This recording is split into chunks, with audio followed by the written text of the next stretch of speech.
Only about a month ago, spectators young and old bore witness to a horrifically avoidable accident. Shock and alarm replaced the feelings of joy and adventure as disaster struck at a place created with the sole purpose of fun and family togetherness. When 14-year-old Tyree Sampson arrived in Florida for a week-long training camp in March with his teammates, he expected to return home to St. Louis, Missouri, and finish his freshman year of high school, continue his football dreams onto college and beyond. Instead, Tyree's gruesome and disturbing death was witnessed by hundreds, then millions, as videos and images of the event spread through social media like wildfire. Before a call for the proper authorities could even be placed to his family, Tyree's own relatives watched the footage of his death when the video was uploaded to TikTok purely for views. Tyree and his football buddies arrived at Icon Park in Orlando, Florida, early in the day. They spent much of that late morning and afternoon riding the rides and enjoying the other attractions the amusement park had to offer. As fate would have it, the group, which included Tyree's grandparents, wanted to go on one last ride before heading back to their hotel for the night. The group of teens chose to ride an attraction classified as a freefall. The ride was a freestanding drop tower, 430 feet tall. It carried up to 30 passengers at a time. It would fling the riders upwards, then drop in a freefall at speeds up to 75 miles per hour. The ride was equipped with shoulder harness type seats with locking seatbelts. This particular freefall's nearly 400-foot drop was classed as the highest in the world. Around the ride, there were signs posted listing maximum rider height. Unfortunately, there were no such signs stating the maximum rider weight. The freefall ride weight limit for each passenger was not supposed to exceed 285 pounds.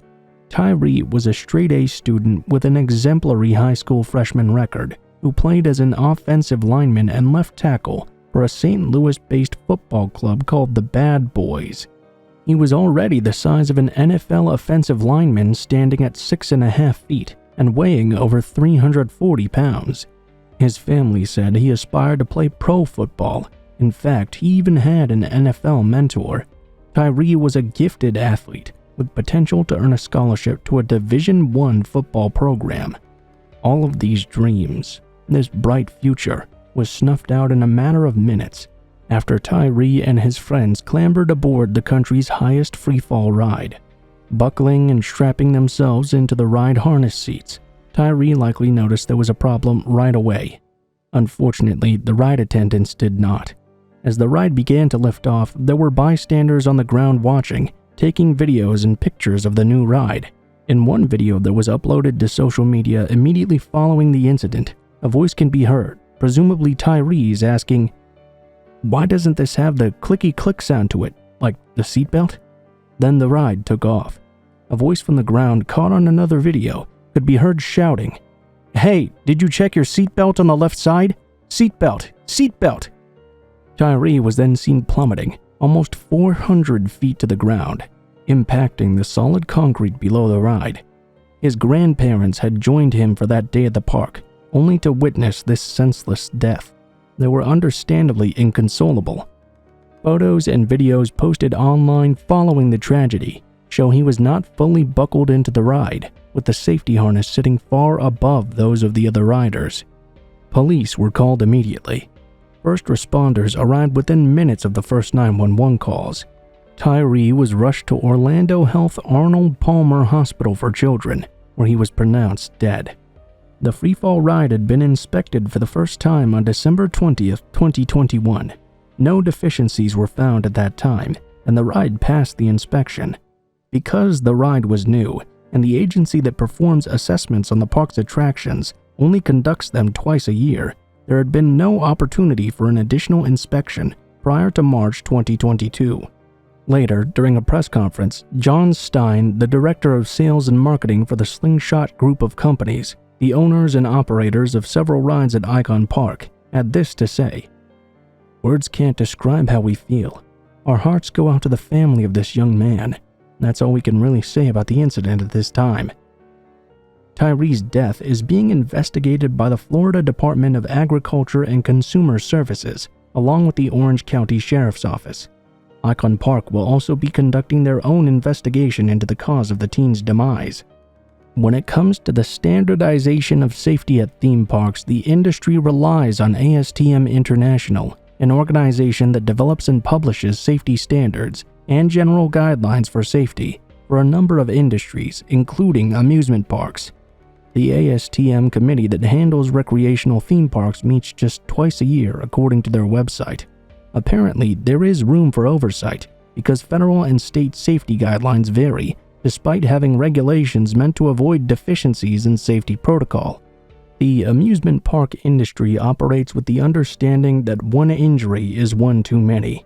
According to the IAAPA, the International Association of Amusement Parks and Attractions, a trade group representing theme parks, the odds of being seriously injured on a fixed-site ride in the US is 1 in 15.5 million. Essentially, a person has a greater chance of serious injury when falling from a chair than being hurt on an amusement park ride. Such ride fatalities are extremely rare, which is why, like a plane crash, they're covered widely in the news and now social media when they do happen. In fact, it's so rare for someone to die, let alone get injured on a ride, that the safety record of the amusement park industry is nearly spotless, at least statistic-wise. Obviously, that's not to say these things can never happen. Due to the serious nature of this horrible tragedy, the State Department of Agriculture and Consumer Services closed the ride on Monday, March 25th, the day after the death. The ride was then deemed an immediate serious danger to public health, safety, and welfare. The order closing the ride stated it could not be reopened for patron use until it had passed several inspections by or at the direction of the department. The order was addressed to Orlando Eagle Drop Slingshot LLC. The company's other rides at Icon Park were also closed pending inspection. The Florida Commissioner of Agriculture and Consumer Services released a report that further explained the details behind Sampson's fall. According to the document, when the ride descended and the magnets engaged, the teenager came out.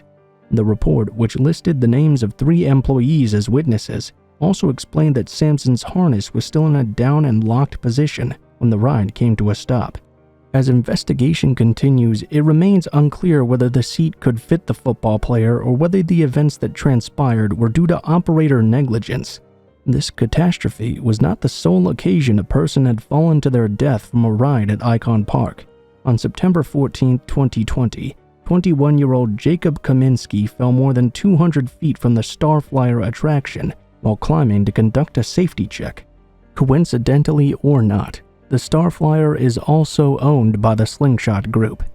Carl Sampson, Tyree's uncle and the family spokesperson, said this of his nephew: "He was a really good kid, really respectful. Always yes sir and no sir. He had a very happy future ahead of him. He was very intelligent with school, not just good at football." Sampson, who lives in St. Louis, said that Tyree's parents were not doing well, and his grandparents still couldn't speak of the events.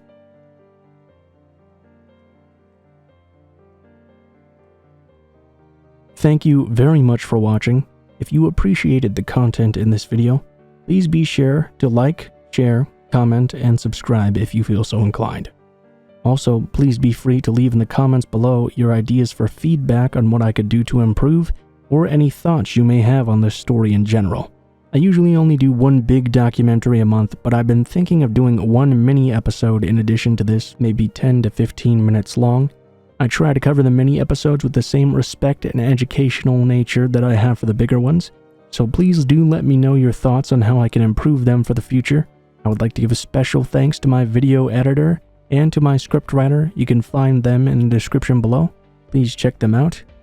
Overall, I think that's pretty much it for now. Thank you so much for watching, and I hope you have a very safe and pleasant day.